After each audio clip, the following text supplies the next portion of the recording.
So welcome to January of 1891.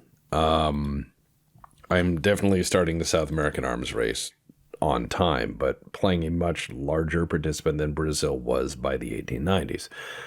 Now I'm trying to remember where I left off. The last one was a little shorter than I normally go, and it's just because the game was taking so long to do rounds, and I have tried a few things behind the scenes to see if I can't get this to like load faster, but it turns out I can't. I was overcome with the idea of wanting to turn those gears, you know what I mean? Just to see what I could do, just to see if I could get this a little bit faster. I was looking into everything, like script extenders, just whatever. Yeah, this game chugs. That's why I'm hopeful that out there among you guys is a potential game developer, somebody who sees the genius of a game like this and, you know, wants to play. The only thing I've done before I hit record, because I wanted to see if I had the right frames, I did order 2 more cruisers, and our rate of GDP growth is making that debt negligible, and we're about to top out our transport capacity, so we should be fine. So I don't know, because I've recorded this by the time you watch this months in the past, but I don't know of any success that will come from this, because I was warned that if you make content on Brazil, Brazilians will just start to show up, and they're fun. They like barbecue, so we typically get along. I have no idea how, oh my God, my neighbor is doing, I have the worst luck for recording. My neighbor has been doing this overhaul in his fucking house, and the county told him twice to stop because, you know, he didn't have permits or whatever. So, I mean, he was doing everything DIY because he's going to flip this house that he rented for too long, and it is a shithole. This house, if you saw it from the street, you'd say that bitch is haunted. Like, you would see it and be like, where's the Scooby-Doo van? But it doesn't look fun haunted. It looks depressing haunted. It's yeah. So they've been doing all this construction at odd hours because he's doing it himself now. He can't have workers on the site. And it has just been this bizarre series of watching building materials show up in the yard of that house, and then all these stop work orders show up, and then months later they're gone because he got some sort of injunction to continue work. And he continues it for a little bit, and then another building inspector comes by and goes, oh, this is fucked, and makes them stop. So I've had to deal with random construction noises, and it's not overwhelming. It's intermittent because it is literally one person DIYing this house back together. And this house has seen better decades, like 8 of them ago. It was a very, wait, what is that? The Argentine Navy driving 5 cruisers? No, 10 cruisers, 5 heavy and 5 light off my, oh, that's not nice.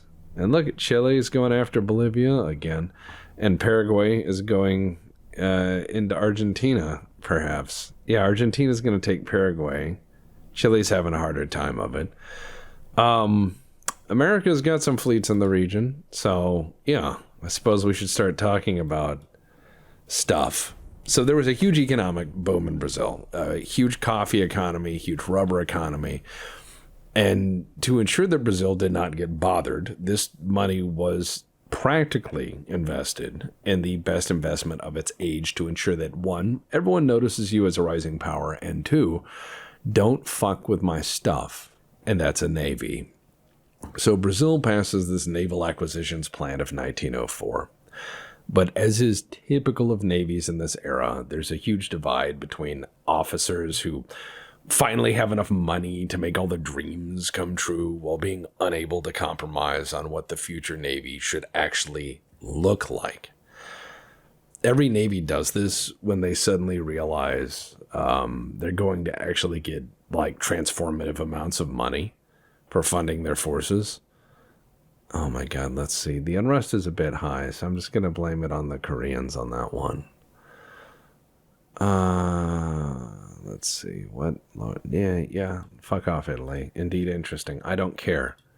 I'm just going to sit here and build my cruiser navy. But yeah, whenever you get a big transformative amount of money to transform an army or a navy or an air force, whenever finally that shit gets appropriated in military affairs, you see this rapid camp building where everyone goes into their own fiefdoms and starts to say, this is the future of the force. And they all come out with just crazy ideas.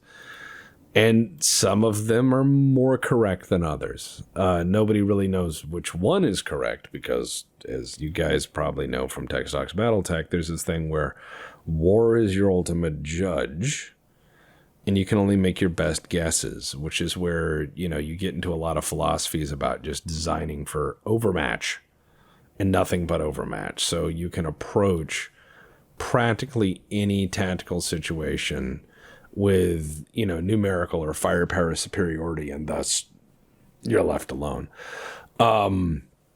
But yeah, so there was a lot of this camp building, and there eventually was just two big camps. One group wanted a small number of big and powerful warships. Like, Germany had the same argument at about the same time. The Tirpitz argument, as it was called, for the battleship group. People of the school advocated this as this was the surest response for like a country with a defensive naval posture. You have a fleet in being while also bringing enormous firepower to bear to defend the homeland. Basically, you build a battle fleet, concentrate your fire in it, and more or less dare another nation just to like throw hands. The large concentration of force, in theory, allows you to prevent the enemy from attempting a blockade, as they would have to at least bring twice as much firepower to practically do anything. Oh, Chile got El Salvador. They're still going for Bolivia, and Argentina took Paraguay. Looks like Brazil's gonna get stepped to here. Wow. But yeah, back then, naval planners believed in this thing that, well, if peer forces meet, you have to bring twice the guys. Because again, if they are your peer, thus possessing peer technology, training, tactics, funding, opportunities, commanders, pedigree, etc., you're presuming losses on like a 1-to-1 ratio. You'll even trade. And I know that sounds horrifying, but that's how naval planners think. So with a big concentration of force and relatively few ships, you have a fleet in being that more or less makes other people think twice. And they would have to essentially, ooh, that's good, actually. That's a lot to the GDP. And growing the GDP is smart, but I'm going to take a massive funding hit. And I have to figure out how to not go bankrupt by cutting some research programs briefly. There, look. Oh, that's still not enough. That's still not enough. I'm going to go bankrupt. And they may fire me. That would be the most Brazilian thing ever for the history of a navy. But no, I should probably be able to claw my way out. Come on. Pull up. Oh, and yeah, it took a hit to the GDP a little bit, but I managed to get a net gain on the GDP. The unrest in the fleet prestige, though, has suffered accordingly. Oops, but that happens. All right, I'm gonna now just get back to where I was, more or less, after bouncing it off that wall. Oops. The unrest is rather bad. But, yeah. When it comes down to, like, a fleet in being, you just build a large enough fleet to deter most people. You only make a mistake when you keep adding to it, because at that point it becomes an investment. The other school, though, that was really prevalent at that time was more or less a Junical. This was the original want of the Kaiser back when Germany was building up its navy. So some naval staff in Brazil also wanted the big bunch of cruisers, any empire with global ambitions at once. The idea was to become a global power through global presence, and in the event of a war, attack globally. But this would also require like a lot of ports for fueling, and Brazil didn't have much reach outside of its nominal territory. So this one presumed on a lot, was kind of dreaming. As well, trying to build essentially a mirror of Royal Navy building programs. You're going to end up with, oh my God, America is big sticking it. They took Honduras. They're taking all of Panama. And it looks like they're taking Costa Rica now. Fantastic. America's just running around acting crazy. Gunboat diplomacy, everyone. Yeah. But yeah, the cruiser plan wasn't going to work. Also, the cruiser plan didn't have an end to it. You would have to constantly build and maintain a larger and larger fleet to maintain the same sort of value and counter value for the enemy. So that plus the cost of leasing ports overseas, who were usually means that you would have to like, oh, wow, the Chinese want to fight me. America took Costa Rica. Bully. All right, let's get down to down there. There we go. So I got 100% of my tech budget, which means I should be coming along pretty good. And I should be able to start getting into interesting capital ships. But yeah, I'm just going to limit my Navy to these. I'm going to try to go for maybe 10 cruisers of this older torpedo cruiser design, because they're useful. They're essentially the size of a destroyer by World War II, but they're nice gunboats where you can drive that into somebody's torpedo boat swarm and break them up, which is quite nice. And all the other empires are having problems. Love that. So yeah, in the Brazil Naval Affairs Department, though, Brazil's big Navy guys with just, let's have some big honking battleships and let that sort it out, those guys won. So they didn't win on the basis of entirely their argument, though. One of the Navy's battleships blew up on its own that year, so there was a need to replace it. And they were like, well, if we already have to buy one, it was that sort of mindset. And battleships blowing up at that time happened all the time. It was just... Ships back then were like firepower first and safety never. And so people just died. And that was just kind of how it was. So, yeah. That ship blew up. The Maine blew up. Battleships of this era just explode. So it was the style at the time. But Brazil passed its Navy law to fund the Navy by December of 1905, because they were just like, we got to replace that fucking battleship. Might as well get new battleships if these old ones just blow up on their own. They're not that great. And let's just build a nicer battleship and a cool battle fleet around it.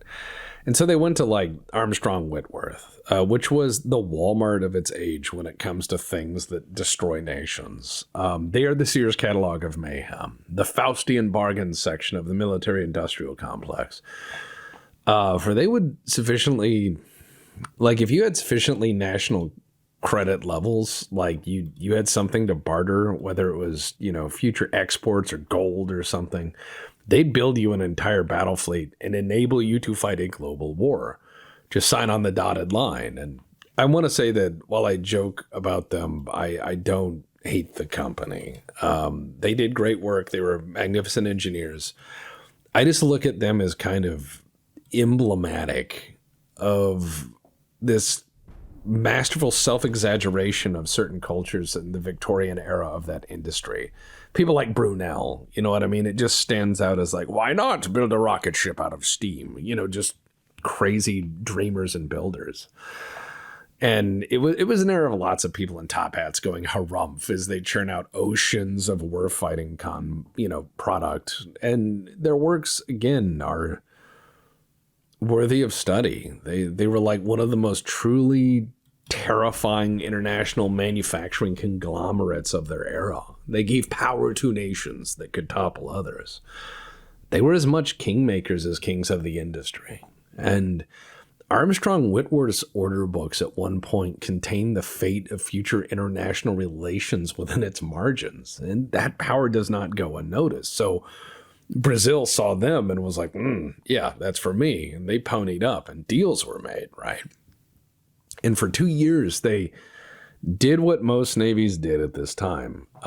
They more or less indecisively planned choices for the 3 battleships they were going to order. And they changed plans again and again and again because tech changed really fast in this time period.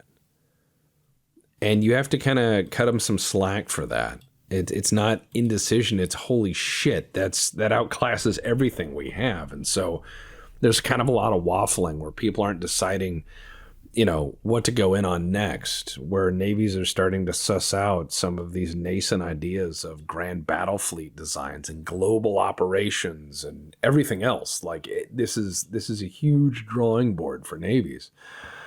A lot of people have gone back and tried to say like, oh, the Brazilians were just trying to keep up with their neighbors, but that's not true.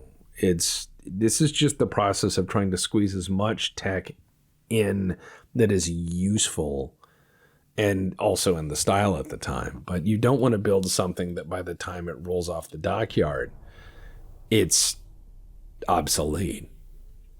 You want to make sure you're right on that cutting edge. And so they kind of waffled on it and spent a lot of money, going back and forth in drafts. And to be fair, there were a lot of changes to naval design between 1890 and 1905. And certainly the biggest of which we'll discuss shortly. Sorry, as I'm also looking at where I am with certain research projects, because I think I should have a battleship or 2. It's probably not going to be great, but it'll be something. I'm also building up my dockyard capacity. So far, nobody wants to buy my ships, so they can go fuck themselves because my ships are nice. I throw in a barbecue with every ship. Thumbs up. But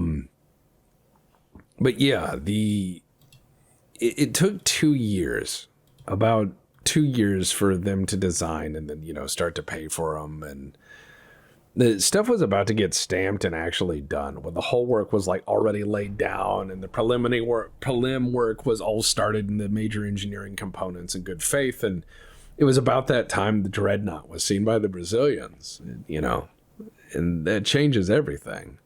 So the Brazilians immediately changed their order. They scrapped all their ships under construction. Instead, they said, we want some fucking dreadnoughts. So their order was amended. Instead of 3 small battleships, 2 badass dreadnoughts. And they would be the very best for Brazil. Like that was the idea. Just build something that is absolutely overmatched. Build something that is next gen. And at enormous cost. Armstrong Whitworth would do it. The bill was at that time, I had to look this up, £8,863,842 for 2. That's pricey. It was astounding. And by this order, Brazil would be the 3rd navy in the world to have dreadnoughts. It would order them before Germany did, or France or Russia. And so many nations initially thought these were definitely not going to Brazil, as Brazil was, up to this point, not a naval power. And thus this was obviously a secret order for one of the great nations while they hurriedly designed their own dreadnoughts. But it actually wasn't. It was for Brazil. And that's where things kind of get interesting. It looks like not much has changed. There's a scramble for some colonialization. We are just over here minding our own business. We're not doing anything wrong. We're just a whittle guy. Just a whittle guy building a battle fleet. Slowly and organically, and in support of the GDP of the country. So by 1907, Brazil has messed with the previous designs so long that new designs have, become available and proven. So Brazil then chooses to operate these designs and signs finalized deals. Like even once they'd seen Dreadnought, it was some time. They wanted to pick and choose the very best. And it actually amends their naval policy because these things are fucking expensive. And their purchase and construction was a big media event of the day. These new mystery dreadnoughts were going to obviously somebody, as they were a foreign order, so people began to rampantly speculate. And 2 months after the deal was signed in earnest, to actually make these things, the papers started covering it in March of 1907 with reports. If I remember correctly, that the Order of the Dreadnoughts plus the attendant cruisers from the same yard was getting hit by, I want to say, mainstream news of the time. It was headline news. It was really big, and news of these ships even hit the House of Commons. That's how big a concern these things was. And the House of Commons suggested the Royal Navy buy the ships outright to preserve the global balance of power, which, they were that concerned. And the Royal Navy was like, no, we have more than enough, thank you. Brazil at that time started to say, the ships are ours, which confused people even more. Increasingly, the rest of the world was like, who's really buying them? With the House of Commons believing strongly that these things would end up in an adversary's hands, a stopgap while they scrambled again to, build their own fleets, considering that no one had in Europe done similar. And so the confusion lasted more or less until Brazil very suddenly emerged on the world stage as a sudden naval behemoth with 2 brand new dreadnoughts. And this naturally caused the rest of South America to flip the fuck out. This did so many things. It sets all the balls in motion. The dreadnoughts are the nuclear weapons of their day.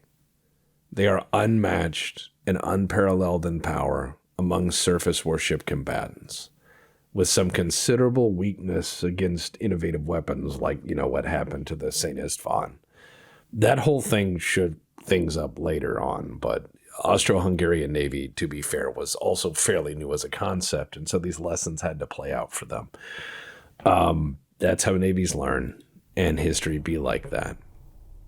However, dreadnoughts enabled competent navies to also power project and to conquer rather effortlessly. Most cities in South America of size, influence, or government power were located well within the bombardment range of a dreadnought, and thus could be influenced by their presence. And influence is really what this is all about. In the Brazilian government, Rio Branco's stated goal was to raise Brazil's international status. It was to demonstrate to the world its sovereign status. It was to pound its fist on the table and say for the ages, look at me, I am the captain now. It was an emergence of just enormous firepower, and it was unexpected. And so we must now enter the, pardon my pronunciation, Minas Geraes class. She was at the time of her construction probably the most powerful ship in the world. Just go read the old newspaper articles. Everyone was kind of freaked out by it. The ships were designed by J.R. Parrott. He was the then head of the Ellswick Ordnance Company, which was a spinoff of William Armstrong's armaments businesses from his other civil businesses. And these were modern marvels of ships. I mean, they were just tailored to the customer's demand. They fulfilled everything in good respect. They were absolutely an application of some of the best naval engineering of its time. Josiah Richard Parrott would later design the Almirante La Torre class battleships for Chile, but we'll get to that. So they begun at Vickers, like so many crazy stories do. And I'm just sitting here waiting to see who wants to swing at my Navy. Because I'm nervous. I'm like, okay, what is it? Where's it going to be? Because I'm waiting for something to kick off, because this game has a habit of snowballing wars where they just get incredibly awful very quickly. It has the Hearts of Iron problem where it just all right. Again, if any of you are game designers out there and you want to build something majestic, let me know. I'd love to help. That's the limit of my shipyard, huh? Well, I'll build 10,000. Oh, that only gets one gun tub, but I want more gun tub. More gun tub. Okay, can I just make it a round number? There. That's gonna bother me to shit. All right, so time to make some tumble home cancer. Oh yeah, I gotta get that tall. It's time for tumble homes, boys. You could probably make a pretty good parody of that song, Country Roads, by John Denver. But instead of Country Roads, it's Tumble Home. You could also use that song Kodachrome as the basis for it. No, won't take that. What about... Yeah, all right.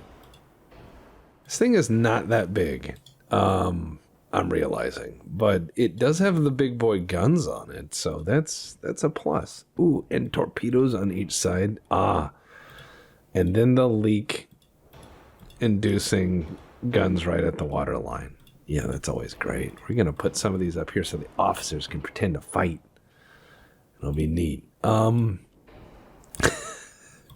These things, I'm going to just build the one. This is just, I'm going to see if I can put 13-inch guns on one of these old pieces of shit and then keep it alive.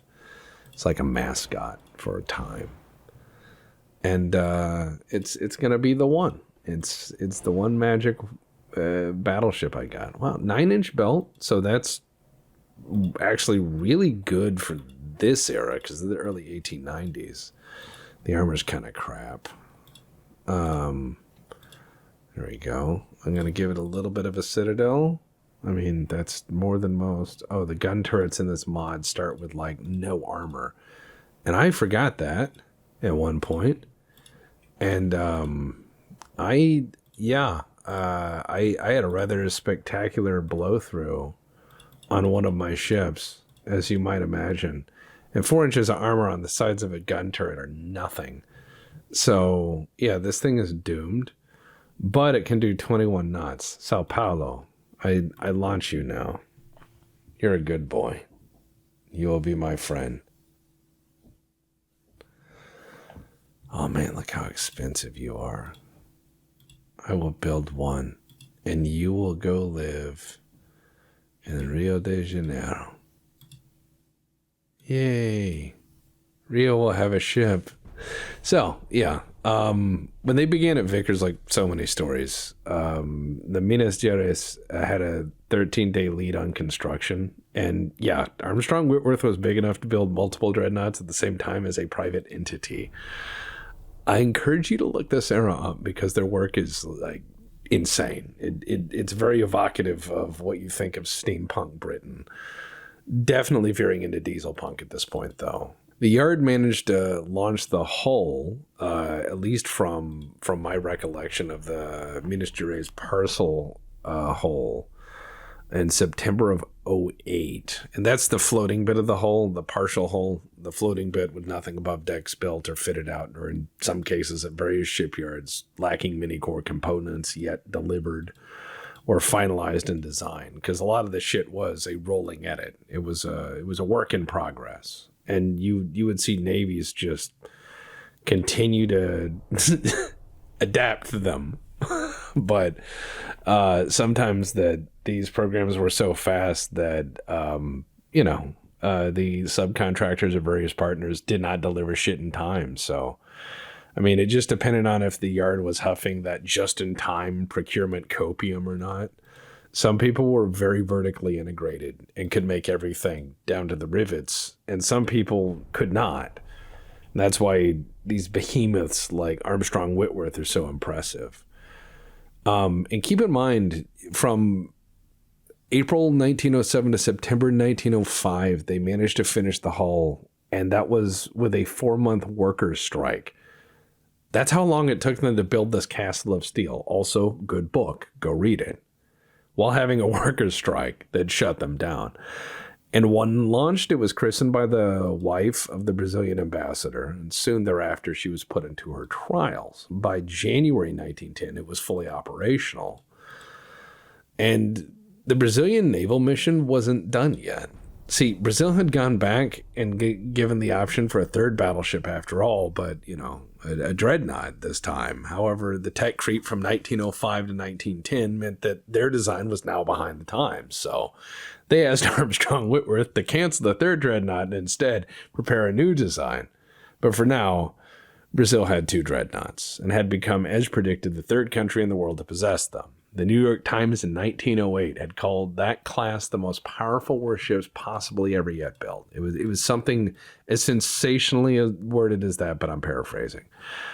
So how good was it is the ultimate question. Keep in mind, this is the next gen step from the dreadnought, but a half step at that. So that is your yardstick for comparison. Please note, though, its engineering within the limitations of its time and budget was rather brilliant. It shines for the era as not only good function, but exceptionally good taste. She was about 21,000 tons under load displaced. She could do 21 knots and ran on multiple expansion engines, as turbines were still a bit on the pricey side of things. She still had Yes, I can eat that. I can help the GDP. I'm constantly feeding into the GDP. I'm making overage on money, but I'm constantly feeding into the GDP because I want the country to do well. But yeah, so back then this thing had a 10,000 nautical mile range, and that's pretty damn impressive. Her main battery was 12 305 millimeter guns. I mean, those are 12 inches in Berger units. Also had 22 120 millimeter guns and 18 47 millimeter guns plus small arms, because torpedo boats are scary and they scare everyone. So, I mean, her main belt was good. The armor was good. It was like a 9-inch main belt, which for the smaller dreadnoughts of that era were fine. And she was, for a time, the biggest fist in the hemisphere by a large margin. Her and her sister ship, Sao Paulo, were cursed. I just have to say that. Like, there's an ominousness about them.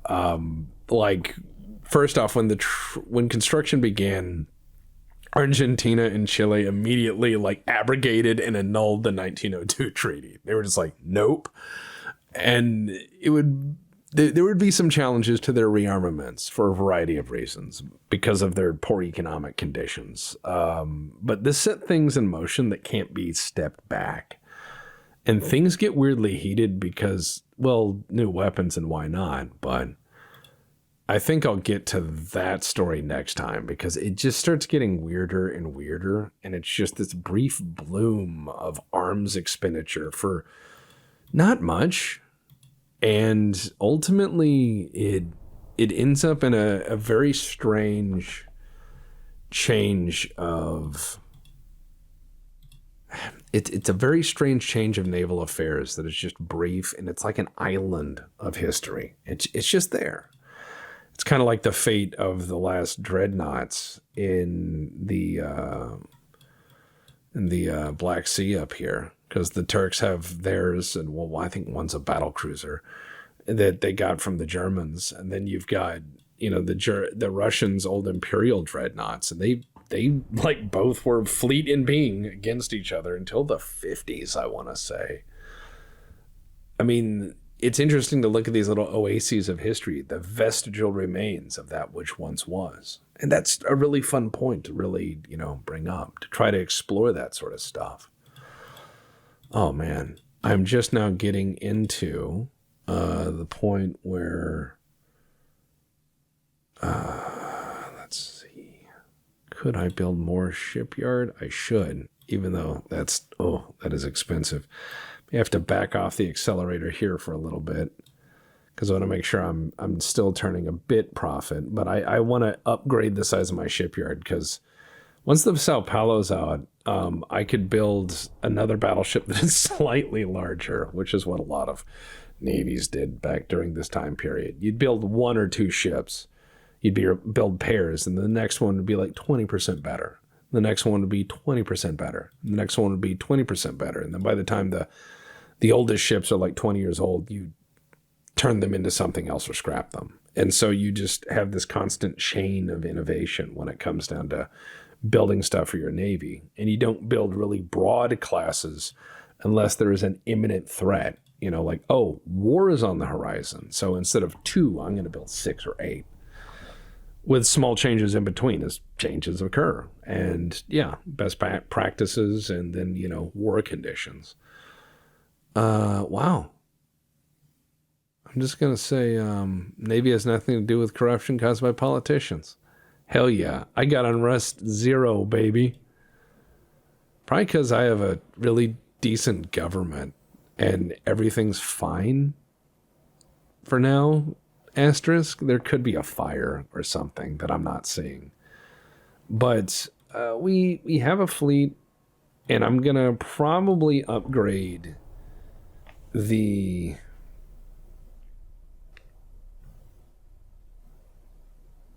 I'm probably going to upgrade the cruisers because some technology is... the Korean agents did this. The Spanish Empire's in trouble. I don't care. That's none of my business. Except for the Korean agent thing. That's probably direct espionage. I mean, that's pretty blatant. That aggression cannot stand. But, oh hell, I might be able to actually serve this out. Because then the battleship will come out, and then, yes, we'll make it. I know we will. We'll be rich men. I don't know. I'm a little bit worried because Argentina has gobbled up a bit, and then Chile is just rolling up on Peru with intent. So let's see. I can now build much nicer light cruisers, which I may design, but I doubt I'm going to build. And then I have to see what the cost is once the battleship's out. Okay, battleship's out, still running a negative because of the dockyard building, but you have to build larger dockyards. But I need to pay for those dockyards, so I need to build something using my advanced technology that I can then export, ideally.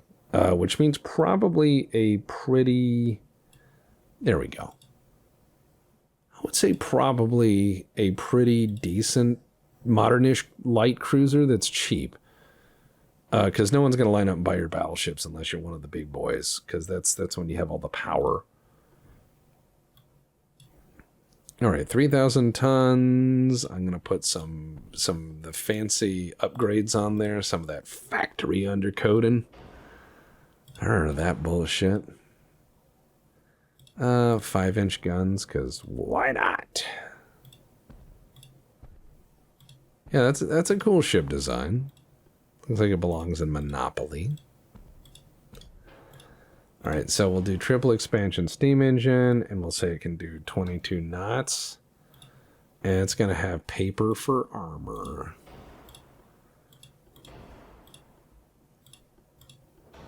Yeah, this thing is going to fall apart. But it has to be good enough for export. That's it. That's it. See, look. Light armor. That way you could sell it to your Coast Guard. See? Oh no, the reason it doesn't have armor is it's a Coast Guard boat. And when war happens, you could just put a belt on it. And it's good to go. Yeah, there you go. Yeah. Defensora. Yeah, I'll do that. Yeah. See, that's my export bait right there. We'll just wait and see. Because I got shipyard capacity.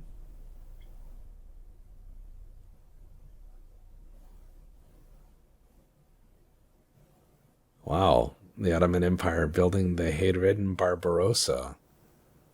I wonder what they're up to. Never heard of them. I'm just going to make fun of other countries. Okay. Oh, we're trying to invade Bolivia with an army marching through that terrain. Surely that won't end poorly. So I have a battleship. I'm trying to see if anybody will bite on my export. See, my original ship, not that bad. I just need to refit it because now we have like better engines. So range go up. Because if you look at that, yeah, more efficiency. And once you get boilers that allow you to pretty much...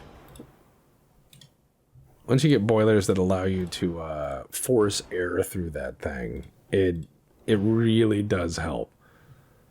Yeah, so I did actually put armor on these things. Let's upgrade Mark.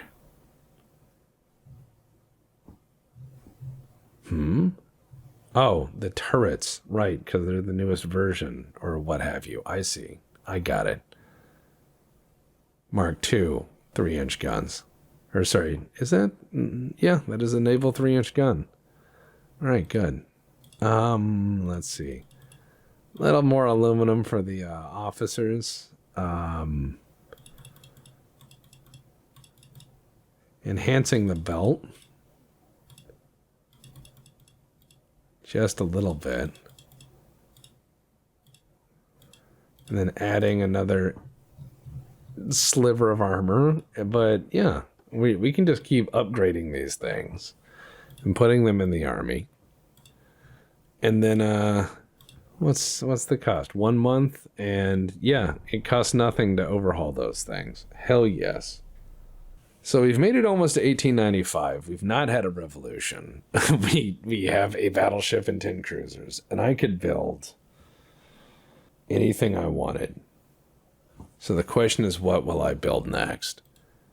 Well, I shouldn't say anything I wanted. Oh, Geraes is provoking me? Wow. That is just mean. I don't like it. I won't stand for this.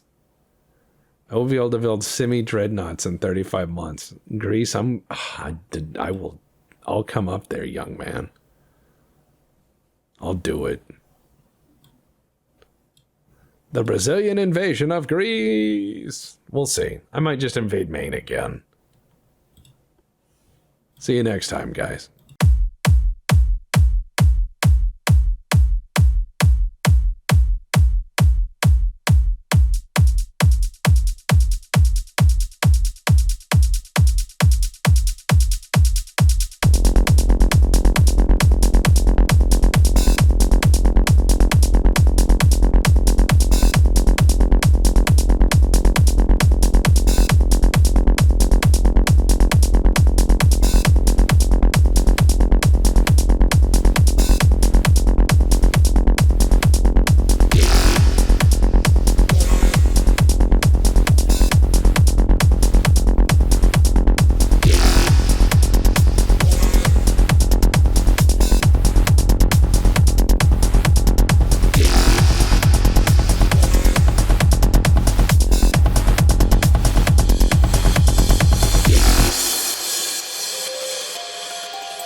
everybody, please, I report to you.